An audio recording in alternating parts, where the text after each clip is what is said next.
How's the weather? It's good. It's 60 degrees, which is surprisingly. We got 70 here. Oh, lucky. All right, well, let's get started right here. Welcome to Hoops with Jordan, presented by the Sportscast. Today is March 22nd, 2021. If you have not yet, please subscribe to all channels: YouTube, Periscope, Apple Podcast. If you're on Apple Podcast, please leave a rating and review. It'll help us out tremendously. Visit us on the sportscast.net. Also follow us on Twitter at the Sportscast1 and check out our app, the Sportscast, on the iOS App Store. Today we actually have a kind of a co-guest, Mr. Byron Jones. Byron, how are you doing? Wonderful. How are you today? I'm doing great. Now let's talk about March Madness. March Madness, we didn't have it last year, so due to the pandemic, but now we do have it, and everybody's kind of in a whirlwind about it. Everybody's excited, kind of a sense of normalcy. But we're starting to see some things that we probably nobody really expected. We're starting to see some upsets. I'll go about Illinois versus Loyola Marymount. Now, Illinois, I'm a huge supporter. I've been supporting them since day one. I went to their basketball camps when I was younger, and I followed Coach Underwood for a little while now. So it was good to see them win the Big Ten championship, but it hurt to see them lose against Loyola Marymount, which also is from Chicago. And so, I support both sides. Last year, the Loyola Marymount, the Cinderella story, I had them going against Miami. I had them winning, and they won. So, which was good. But this year, it was a little different feeling now that they beat the University of Illinois. Byron, has there been any upsets that you kind of did not see coming? Uh, Oral Roberts University, Tulsa. Yeah, I Um, didn't know they were Division One. If yes, I'm they being are. honest. And the small school, only like 4,000 kids go to school there. It's very small. That was like on the 77th Street. That was way out in North Tulsa, when I was there. Mhm. But They yeah, beat Ohio, but they only beat Ohio State by 3 though. I mean, but they still got a W, but it was a very thin margin. a win is a win is a win. A win. That's right. And I'll give you one. The University of Ohio or Ohio University. I didn't say the University of Ohio. Ohio University beat Virginia, and Ohio was at 13. Virginia was ranked at 4. That took me by surprise. But you could Uh, also sit there and say that they beat the defending national champions because they were the last one before right, the last last year. one. Yep. So, Hmm. that's a feather in their cap. That is true. That is true. Now, Byron, was there any other games that you kind of had in mind that um you were just not only surprised about, but you also saw coming? Uh, Not really. It's pretty much playing out, the way because I have mine sitting here, Gonzaga, Norfolk State, that was going to be a cakewalk. Uh, Florida State, Colorado, pretty much it's playing out, kind of sort of with a few knockoffs the way I thought it would. One person I really like over at Gonzaga is Jalen Suggs. Jalen, I watched him when he was in high school. He was one of the top recruits out of high school. Not only basketball, but he was a 4-star recruit for football as well. He was insane. He had multiple Division One offers. I think Big Ten and ACC for both basketball and football. He decided to go. Thankfully, he went to basketball because he's been absolutely killing it. He's going to be an easy first round. Some people say he should stay a second year. I think when you're at that level of talent, I think you should just go straight to the pros at that point. I mean, he's been really killing it. Arkansas beating Colgate. That does not surprise me. Although I will say this: Texas Tech and Utah State. I thought Utah State may have been had reach because Utah State's at 13, Texas Tech's at 6. I mean, Utah State's at 11. When you're kind of within those margins, that doesn't really surprise me if Utah State would be able to pull it off because there's not that much of a difference. But they ended up doing it. Oregon beating Tennessee, and Oklahoma beating Liberty University. Houston has been actually doing surprisingly well uh, this past season. I don't know, what's in their water, but they're doing extremely well. Well, Extremely happy to see them advance. So where they are. well, I didn't want them to advance because they did beat my home state team, the State University of Rutgers. So I wasn't too happy about that, even though it was five slammer jammer back in the day. Right. But yeah, I wanted to see Rutgers, go further than what they did. Now, I'm looking at Loyola, and Loyola beat Georgia Tech. So it kind of seems like Loyola right now has been taking has been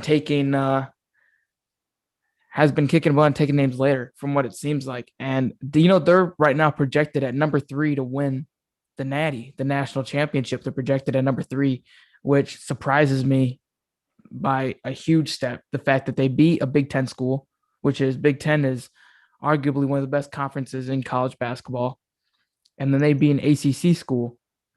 Yeah, So, but you got all those hoopsters in Chicago, though. So I'm pretty sure, if you looked at oh yeah, you do. they probably got a Chicago, lot of those kids are from the Chicago area. Chicago high school basketball is a very big deal, especially in Illinois. So you get a lot of guys from the local high schools getting recruited to Loyola, but to Division One, and they just take it right away because they stay home, and clearly they have a great program there. Isn't Loyola the team with the good luck charm, the Sister Jean? Yes. Isn't she about 100 years old or She's 101. Wow, that's nice. She's a good luck charm for them. Wow. Oh my gosh, it's insane. It's like, yeah, she is a good luck charm. She's staying around. She's staying around just to see them take that. I have a feeling she's gonna stay around until she sees them with the Natty. I'm convinced. It's possible. Anything is possible, but it was just nice seeing she was there a couple years ago when they had the nice run, and turn around and she's still here. God bless her. Well, she's got the ultimate blessing. What she does, but right. It was great that she's still here at 101. Man, that is great. That's surprising. I don't know too many people that lived to 101, but I mean, she is a good luck charm. That is for sure. I don't think any other team really kind of has that type of Loyola definitely has different type of momentum. They have a lot of different things going on for them that is allowing them to go into the Final Four. But Byron, I wanted to get your side of kind of the way the March Madness has been run and how you kind of feel about it. They're keeping the kids safe. That's the most important thing. I know that they're letting, like a few fans in, probably the family members or media or whatever. But, that was the only thing I was worried about, because they did have, the one game where it was Oregon against VCU, where they canceled because, the kids with VCU, came down, or either they did or somebody, within their staff with the COVID thing. But that was the biggest worry that I had going into this, that they would be able to run this and do this, as safely as they possibly can without, affecting, all these games. And then the same thing happened, that happened last year, where they just cancel everything. All right, we got three teams got sick. We're going to cancel everything. And, as long as they keep doing what they've been doing, it's going to be. Yeah, I mean, I think they're orchestrating it extremely well. Players seem safe, and definitely the fans of college basketball seem to be happy. It's definitely good though to have like a sense of normalcy, coming back to just see, college basketball be played again. But there has been, I think, a little bit. I mean, I don't think there's actually been a little bit of anything. I think it's just been a good experience, I think, overall for everybody. Well, the one controversy they had is with the weight room situation. Yeah, I was gonna dive into that, but I said I changed my mind. Yeah, that was a little rough. You sit there, you look at the guys. You look at the photos. Wow. I know the girl. They got a barbell and a table. That was horrible. And actually, the barbells. There's a photo. You can find them at Costco. Oh yeah, somebody probably bought them from Costco. That bought them. Somebody probably realized, the girls need a weight room too. Oh man, all right, go to Costco. It's a very messy situation. I think one of the hardest part was the girls look like their uniforms were like a 13U AAU team. You go to a hotel room and they have, you get a backpack and a pair of socks and a t-shirt, that says, oh, you're at this tournament. Well, the men's just have, 4 or 5 hoodies and travel gear. So, yeah, it's been there's been a little bit of controversy and a little bit of a mess on both sides, but it seems like, they're not really allowing that to be a huge outside distraction. They're just trying to play basketball, and really it's not the players' fault. And I think people recognize that, leave the players and coaches out of it. So, it really hasn't affected, I think, the standing for, March Madness itself.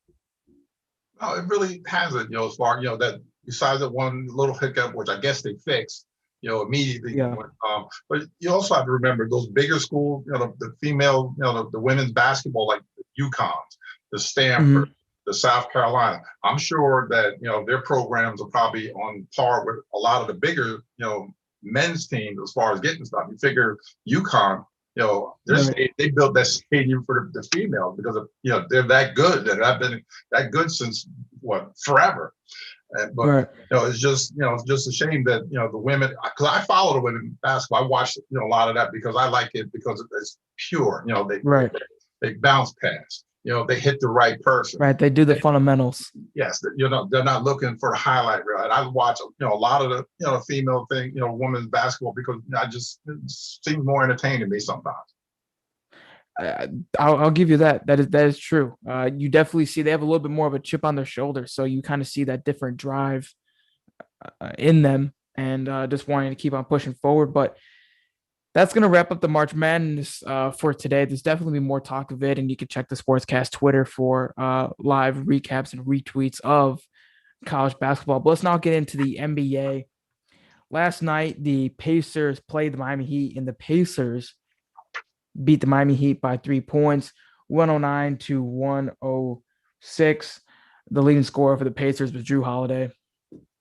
I think the Holiday brothers are fascinating because I believe there's four of them now, four Holiday brothers in the NBA, Wow. and the Holiday brothers are the first two brothers to get picked within the first round, and then the Ball brothers came in, or they were the first brothers to get picked. I think the top 10.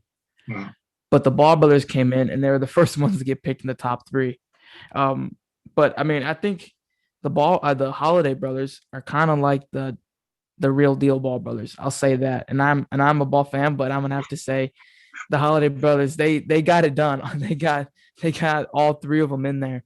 And I think there might have been 4. I don't know, but I know there's definitely 3. But they all got all 3 of them in the league, and they did it silently. So I mean, I give them that. Wow, that's great. But the Miami Heat, say that again. Oh, you can go ahead. But what's up with them trading Ball? He's looking to get traded again. You hear about that? Yeah, Alonzo Ball. He's looking to get traded to possibly Charlotte. There was rumors that he was coming to. There's rumors. I'm just gonna say he was coming to Chicago. And I think it would have been a good decision.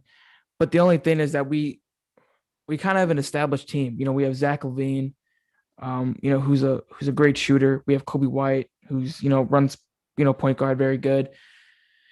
So I think Lonzo Ball coming, it wouldn't really mix well with the team. So that kind of got canceled out. But the Bulls were looking at him acquiring him, but now they're thinking, could Lonzo Ball join his brother LaMelo Ball, and that would make LeVar Ball's dream, his tuition, come true if both of his sons got in the same team. But unfortunately, LaMelo Ball ended up getting he fractured his wrist against the San Antonio Spurs. He could be out for the rest of the season. That's what they ruled him out as. But I think Lonzo Ball, if you paid attention to the NBA, he's always been in trade talks. I don't think, no matter what he's doing, I think everybody's just acquiring, not only for his last name, but also, his talent. Yeah, but if he's so talented, why would a team want to keep constantly trading this guy? Well, his talents may not fit with the team. And I think when you get, like, I think you can agree to this. When you get to when you're like a pro in a sport, NFL, NBA, your job can be gone. If you don't do your job well, it can be gone. So I feel like especially with Lonzo Ball, if he wasn't doing his job the past 4 seasons he's been in the NBA, I think it's 4. Yeah, I think it's 4 now. He would have been bumped down to the G League, or he would have been shipped. He would have been shipped overseas. So I think it's just maybe just fitting within the team, just to kind of find the right fit for him and possibly, acquire new people. But that's a good point, though, that why, if Lonzo Ball is, like this point guard, that why is the Pelicans and, Steve Van Gundy constantly tossing him into trade talks, which is a fair point, which I have to give you. But anyways, next game, we have the Thunder versus the Houston Rockets. Another close game. The Thunder beating the Houston Rockets 114 to 112. The Thunder sitting at 18 and 24. The Houston Rockets sitting at 11 and 30. Woo, not good at all. No. No. And I'm although I would say on both sides, I'm kind of rooting for Houston just because I like John Wall. I like what John Wall did in Washington. If you would you agree that John Wall is a good player? He's a good player, but for some reason the teams that he's on are not very good. So is he the problem, or is it the team the problem? That's something that's something to think about, because a lot of people will look at John Wall and go, "Oh, he's a great athlete. He's a great player. He came out of a great program, Kentucky, but is he possibly the problem?" And I'll go this. I don't think he's a problem. One player I do think in the NBA that is a problem. I like him a lot. I like his playing style. I like him off the court, but is Russell Westbrook. I don't think Russell Westbrook being in Washington, really fits the team all too well. And I feel bad. We need to get Bradley Beal out of Washington. Can we get Bradley Beal on a better organization? Probably not. But no. But Bradley Beal, though, he's been putting up insane numbers this season. He's been doing extremely well. But anyways, now the New Orleans Pelicans beat the Denver Nuggets, the 113 and 108. Pelicans in at 18 and 24. The Nuggets in at 25 and 17. Lonzo Ball had 0 points. I was just looking at Lonzo Ball 0 points. But honestly, I don't really follow Lonzo Ball all too much. Really, I think everybody's focused on the youngest one, which is LaMelo. But anyway, so the New Orleans Pelicans, I mean, they're doing good this season. Definitely room for improvement. But I think coming towards the end of the season, the standings and the rankings are at where they're at, and they're not really going to change. It's a little late in the season to make, for a team to really bloom. I just don't think that's going to happen. The Orlando Magic fell short to the Boston Celtics, 96 to 112. Orlando Magic sitting at 14 and 28, and the Boston Celtics sitting at 21 and 21, which is a pretty even score. Byron, I want to get your thoughts on the Boston Celtics and their organization. Them, I really don't know. I really don't follow. I follow Philadelphia, a little bit more than Boston, every now and then. But Well, what are your thoughts on Philadelphia? Because I was going to get right to them. Kill it, though. We have Embiid, the jump, shooting center, 7 Joel Embiid hurt again. His knee hurt. Then it was his foot when he first got. He's a great player. You figure he was in a running for, MVP. He's putting up good number. 29. But I got 29 points a game, 11 rebounds, 3, 1 and 1. So he was putting up the number, MVP season, but he just got to stay healthy. That's the problem. He just does not stay healthy.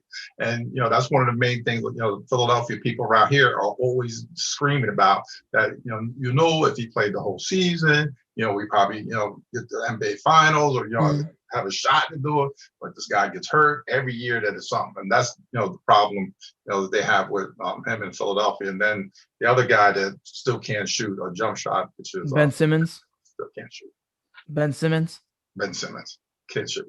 Yeah, I don't know what happened. I mean, honestly, when he was in high school, he had a burner playing Montverde, and then transferred to LSU. And I didn't really follow his career too much in LSU, but I mean, yeah, he just not have a shot. It's just it's kind of bad. His mid range though isn't bad. He doesn't have a bad mid range, and he definitely can work in the paint, around the hoop really well. I just think when he goes beyond the arc, beyond the line, beyond 20 feet, it's not looking good for Ben Simmons. 20 feet is all. Party's over. Now the Washington Wizards fell short to the Brooklyn Nets. Brooklyn Nets 113, the Wizards 106. Wizards in at 15 and 26. The Brooklyn Nets in at 29 and 14. They got here that Kyrie Irving is going to miss a couple games because of family issues or whatever. Yeah. Irving's to family. They called it family matters. So I have a question. This is my question for today. Okay. How is it in the NBA that these guys can get a day off or they have family issues? And I understand the fact that they play 82 games. It's a lot of games. And in the NFL, they're playing 16 or, baseball, 162 games. But for some reason, it seemed like these guys get more days off than sometimes they actually play. Because there's a bunch of players that, oh, well, he's off for, my back hurts, or he's off because my feet hurt, or he's off because of whatever it is. But Right, my nose is itchy. Yeah. It's just weird that these guys get time off like that.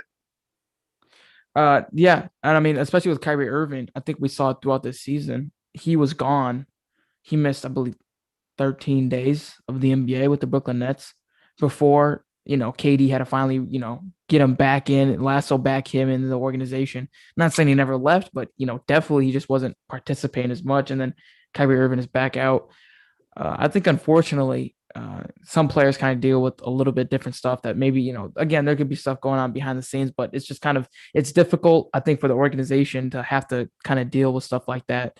Not only hear fans like me and you kind of bark at Kyrie, but especially have one of the star players in the NBA and possible Hall of Famer sitting, constantly in and out of your games. But if you're giving me, let's throw this number out there. You're giving me $175 million guaranteed money. There you go. This up. I sign my name. I'm guaranteed to get this. Mm-hmm. I'm going to be where I'm supposed to be. Right. With a hangnail, a splinter, whatever's wrong with me, I'm going to show up because I want that money. I know I'm going to get it regardless, but pride is going to make me want to go out there and play. Right. That money. I'm guaranteed this money. Mm-hmm. And I'm going to get it regardless if I show up or not. I would feel guilty. I would feel like a robber or a bank robber, sneaking up on my money or whatever if I did that. I'm going to be off for 3 days here. My foot hurts. I would feel bad though. I don't get it. I don't understand it. Yeah, I think I will say this. I think NBA basketball today is a little softer. I think the right times in the basketball was probably Dennis Rodman era days. If Dennis Rodman pulled what he did back then to today, it would not last very long. I think some of the players in the NBA today are soft, but I don't want to say too much, get myself in trouble. But I think that everyone's professional athletes and they're great at what they do. God gifted talent. But yeah, I definitely think the NBA has kind of changed a little bit. And JJ Redick talked about what's I don't know if you're familiar with this, but throughout the years, NBA players, when they show up to the games, there's a heavy presence in what they're wearing to the games. And so there's an Instagram account that has a huge following called League Fits, and it's a photographer who takes pictures of players, entering the arena, whether they're suit or their street clothes or whatever. And they're saying that more people are paying attention. The players are more worried about what they're going to wear getting off a bus versus, playing the game. And they just called that millennial ball. So I think that's interesting that you pointed that out, that, players are, missing games such as Kyrie, and, you're paying all this money. You're paying this person all this money to do something, and he's doing it, or even if he is, he's doing it halfway. But I definitely think the hard part about Kyrie, though, is that when he steps on the court, he obviously makes a difference. You could tell that, he's back on. So it's just when he's not there, it's like, we need you back. But the Brooklyn Nets are sitting at number 2, and, your beloved team, the Philadelphia 76ers, are at number 1. But anyways, Cleveland Cavaliers beat the Toronto Raptors 116-105. Cleveland Cavaliers sitting at 16-26, and the Toronto Raptors sitting at 17-25. Byron, what are your thoughts on the Raptors or the Cavaliers? They have somebody's contract is getting ready to be bought out, or Quinn Cook. There's another guy, McGee. Isn't McGee on the JaVale McGee? Yep. They were talking about him, that he's getting ready to get bought out or traded or whatever, they're getting ready to do with him. And it's just weird, that, he was, he's a serviceable player. And right. For him to keep bouncing around, all over the place, it's just weird. I think it's kind of sad because JaVale McGee, he won a ring with the Los Angeles Lakers, and he contributed a huge part. It wasn't like he rode the bench or anything. Throughout JaVale McGee's years, starting with Denver and then going to now to Cleveland, everybody knows who JaVale McGee was. And so it's kind of confusing. That you bring up a good point about how often he's switching teams. Anyways, Fred VanVleet had 20.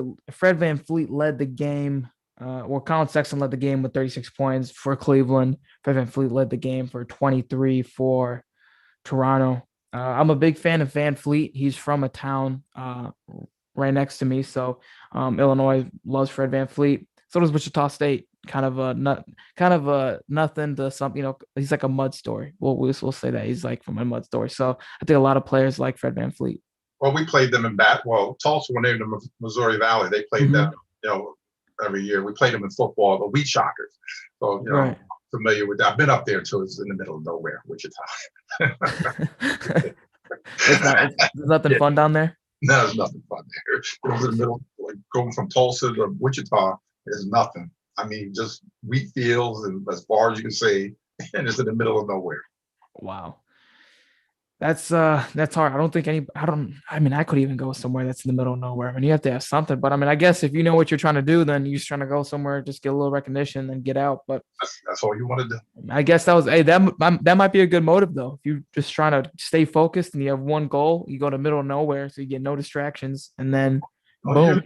You're going to have no distractions in Wichita. Okay, it's a nice city, but they ain't too much going on there. Wow. The Chicago Bulls beat the Detroit Pistons 100-86. The Bulls sitting at 19-22. Detroit Pistons sitting at 12-30. Byron, how do you feel about the Chicago Bulls or the Detroit Pistons franchise going throughout this season? I'm going to be with the Chicago guy. Okay. They seem like they've changed. They're not. It's hard to explain, what they're going through. I remember them, as far as like with back in the day, and then with Michael Jordan, and then now it's like, who's their star player? Zach LaVine.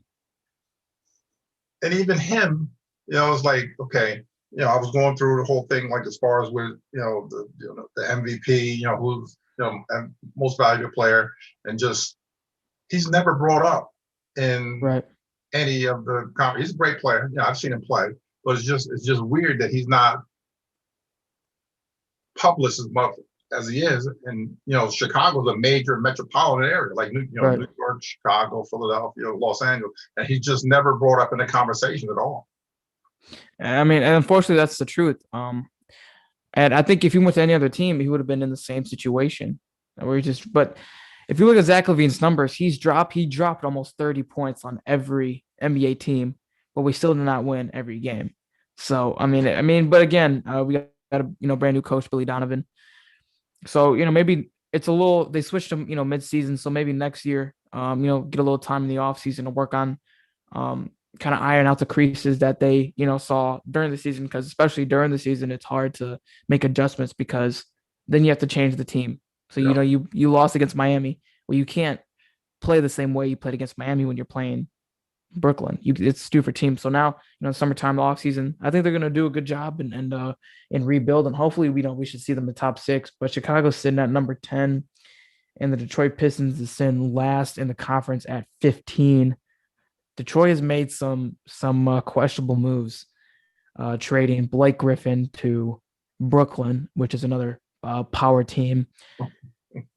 I think it was with you that I discussed that Blake Griffin got traded, and how you talked about you don't like the fact that they're creating super teams. Was that you? I believe that that we discussed that, which I think is a great point. You build super teams, it doesn't really make the NBA as entertaining. It's kind of dumb. But I mean, hey, it's just NBA is a business first before anything. So. Yeah, but they're getting, not that they're getting away with it. All these teams are doing it. The Lakers, the Miami, Heat did it.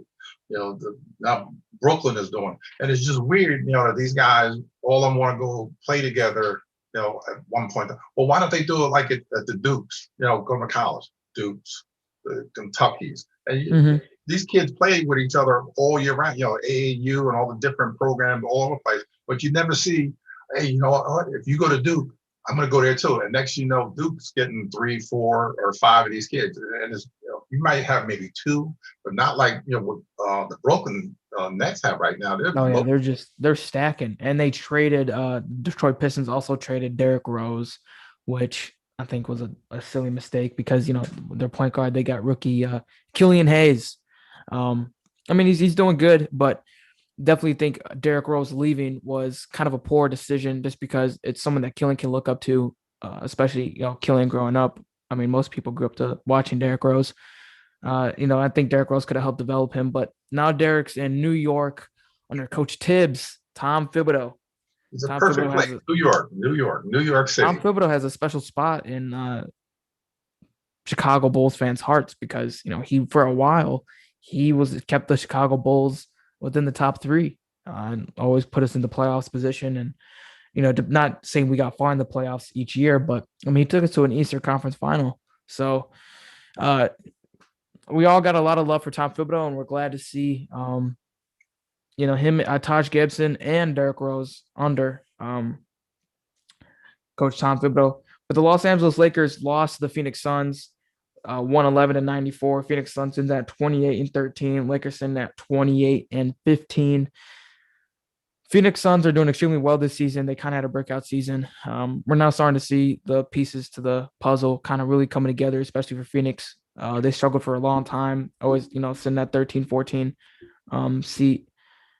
But now they're sitting, I believe, second right now. And the Lakers are sitting at, I think, third. And fading. Yeah. They're sitting at third, and the Phoenix Suns sitting at second. So, but yeah, I think Phoenix Suns definitely put in the staple on to show them, reason why Los Angeles is under them, 111-94. And the Lakers right now, I think there's a little issues with LeBron. A few games ago, he came down at his ankle kind of weird. Well, that guy rolled up his leg kind of sort of when he fell. I saw that.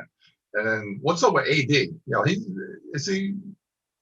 put some duct tape on him, and because he's been out a long time. Yes, he has been out for a long time, and he's one of their star players. He's one of the people that are in conversations when you talk about a stacked team. You mentioned Brooklyn, and then you think of LeBron and AD. Didn't he get a big fat contract last year? Well, coming into this year, he got he did. Yeah. So he got his money, and now every time he gets hurt. Now every time he gets hurt, then we're putting. I'll sit out 2 or 3 weeks. Then we're sitting. The Dallas Mavericks beat the Portland Trail Blazers 132-92. The Dallas Mavericks sitting at 22-19. The Trail Blazers sitting at 25-17. The Portland Trail Blazers are sitting at number 6. The Dallas Mavericks sitting at number 8. What are your thoughts on the Portland Trail Blazers or the Dallas Mavericks? Well, we got on here. I have Lillard as number 2 as far as the MVP runners because he's 34-7, so he's putting up big numbers. Because I've watched him a couple of times. He can shoot. Oh yeah, and he's probably one of the most clutch players in the NBA. I will say that he's. Because I know when I watched the All-Star game, it seemed like, all right, well, here, I'm going to pull up at half court. I'm going to take this shot. All right, I'm going to pull up here. And it seemed like they were just daring each other, to see who could, shoot further. I was like, man, he that's a long way to shoot. Oh, he's insane. But I like the Mavericks too. They have Doncic. I'm a big fan of Doncic, Luka Doncic. I think he's a great talent. I think he's definitely up next. When you start to see LeBron retire, you start to see KD retire. You'll see Carmelo retire sooner than I think LeBron. You'll see players like Doncic and Donovan Mitchell and a few other guys. LaMelo Ball. Don't forget Jokic. Don't forget him. Jokic. Yeah, I kind of forgot about him, to be honest. But he's stuck in Denver. To be honest, I mean, come on. No one's remembering Denver. Denver's a nice town. I love Denver. Denver's a good town. Anyways, today's games, we have the Sacramento Kings versus the Cleveland Cavaliers. The Kings in that 17-25. Cleveland's in that 16-26. Byron, who do you have? What are my choices again? The Sacramento Kings versus the Cleveland Cavaliers. Kings. Yeah. I'm going to go Kings too. OKC versus the Minnesota Timberwolves. Thunder sitting at 18-24. Minnesota's sitting at 10-32. Ugh. Who do you have? The other team that doesn't stink as bad. They both The OKC, yeah. That's a nice town too. Just so you know. Oklahoma. Next up, we have the Charlotte Hornets playing the San Antonio Spurs again. The Charlotte Hornets in at 20-21. Spurs in at 22-17. Byron, who do you have? Hornets versus Spurs. Spurs. I'm gonna have to go Charlotte. I'm going Charlotte. The Utah Jazz are playing the Chicago Bulls. Jazz sitting at 30-11. Bulls sitting at 19-22. Byron, who do you have? That's an easy one. Utah. Come on. I'm sorry. I had to. I had to. I'm going the Bulls. Come on. Get Chicago in there. Maybe we'll have an upset. Maybe we'll have an upset. Well, unless the Utah Jazz don't show up, that'll be the upset. Now, if that was a conversation in 96, that would have been a different conversation. But unfortunately, he still pushed off though. He pushed off Michael Jordan. No. Yeah, I think he grabbed his leg, but I don't think it was a push off. It's just the way he was moving. He was moving too good. It was too good of a crossover. You could see it. He crossed him over and he pushed it. He was famous for that. Oh, there's conspiracy theories. Always. The Toronto Raptors are playing the Houston Rockets. Raptors sitting at 17-25. Houston Rockets sitting at 11-30. Byron, who do you have? Raptors. I'm gonna have to go Raptors too. And we have the Boston Celtics versus the Memphis Grizzlies. Byron, who do you have? Celtics or Grizzlies? That would be difficult. Grizzlies. Okay. Yeah, I mean the Grizzlies are in at 19-20 and the Celtics are in at 21-21. So it's a pretty close matchup. I'm gonna have to agree with you with Memphis on that one. The Pacers versus the Milwaukee Bucks. Pacers in at 19-22. The Milwaukee Bucks in at 27-14. Byron, who do you have? Bucks. Okay, that was a very fast answer. I mean, I'm a big fan of Giannis, so I'm gonna have to say Milwaukee too. Also, the Antetokounmpo, Giannis Ante. All right, I'm just gonna say the Giannis brothers. There's three of them in the NBA, one in the Los Angeles Lakers organization, and two on the Milwaukee Bucks. So far we've covered 3 brothers who are all in the NBA. Wow. The Atlanta Hawks versus the Los Angeles Clippers. The Hawks in at 22-20. And those Los Angeles Clippers sitting at 27-16. Byron, who do you have? Hawks. Give me more reason why you think the Hawks are going to do it. Well, they're fourth in the Eastern Division. They're in the mix. They're close. They're halfway in between there. And just I like Trae Young. The nice shooting guard. That pulls up from everywhere and does this nice pass. I like him, player. Yeah, I like Trae Young too. I mean, he's small, came from Oklahoma, but I mean, he really plays his size extremely well, and he maneuvers around everybody really, really well. Anyways, that's gonna wrap up today's episode on the Sportscast. You guys can follow us on Twitter at the Sportscast1 and visit our website, thesportscast.net. Make sure you check out our show schedule throughout the week. This is Jordan Vargas and Byron Jones. Everybody else have a great rest of your